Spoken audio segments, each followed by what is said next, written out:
Si je vous demande c'est quoi votre activité préférée, il y en a certainement plusieurs parmi vous qui vont dire la pêche au saumon, évidemment.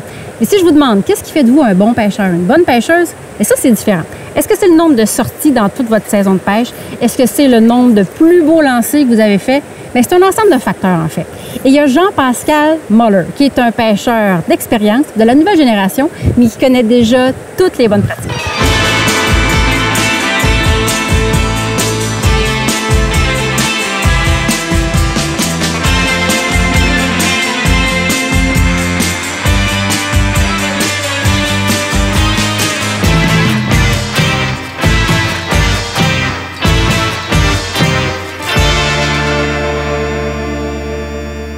Le respect ou l'éthique, deux choses bien importantes à respecter dans la vie, mais à la pêche aussi.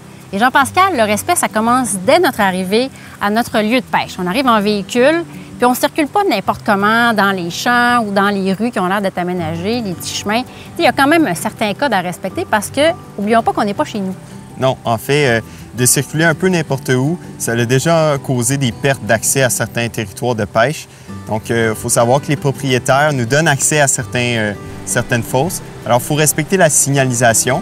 Donc, ça passe de se stationner aux bons endroits, de ne pas bloquer le chemin pour les autres pêcheurs qui vont venir, mais aussi de circuler dans les chemins qui ont été aménagés pour ça. Oui, parce que c'est un privilège, en fait, qu'on puisse avoir accès à ces terrains-là, à ce bout de territoire-là pour aller pêcher. Donc, on fait attention, bien sûr. Et une fois qu'on s'est garé, bien, ça peut être tentant de dire je vais sortir ma motocross, mon VTT, puis je vais faire le reste du chemin avec mon VTT, par exemple, ou même d'aller dans la rivière avec. Et dans les deux situations, c'est à éviter. Oui, il ne faut vraiment pas passer dans l'eau avec un véhicule, peu importe que ce soit notre véhicule qu'on utilise à tous les jours ou un véhicule tout-terrain. Ça peut causer vraiment des gros dommages à l'habitat du saumon. Et même tout près de la rivière aussi, il y a un périmètre à respecter. Oui, en fait, on évite toujours de se stationner dans la ligne des hautes eaux. Si on parle maintenant de respect avec les gens, n'est-ce pas? Respecter les autres pêcheurs, parce qu'on fait des fichus de belles rencontres.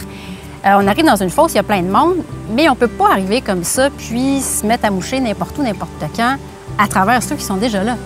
Oui, en fait, c'est sûr que quand on arrive avec notre ami, par exemple, on est les seuls à la fosse, c'est simple de savoir qui va commencer la première drop et qui pêche à la noyée, qui pêche à la sèche.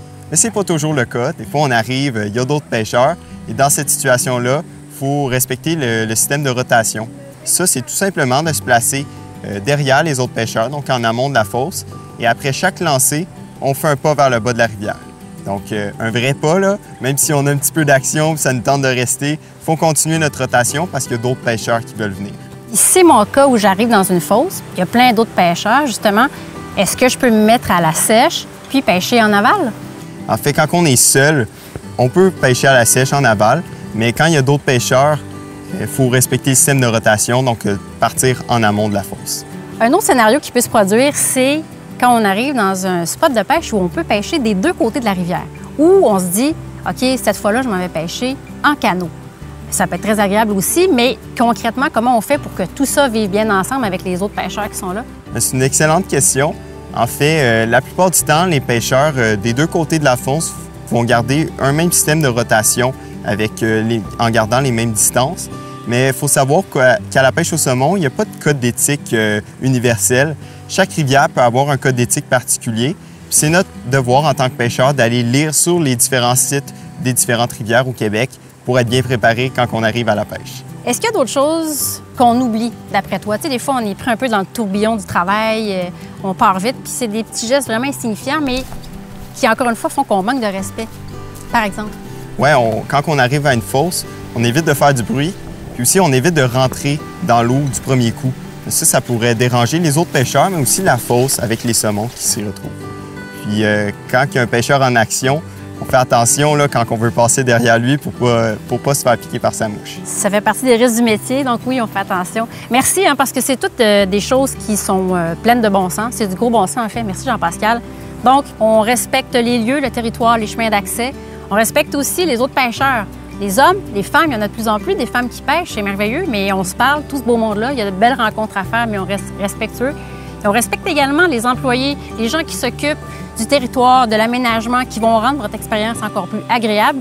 Puis le reste, bien, une fois que ça c'est réglé, il reste juste à vous amuser.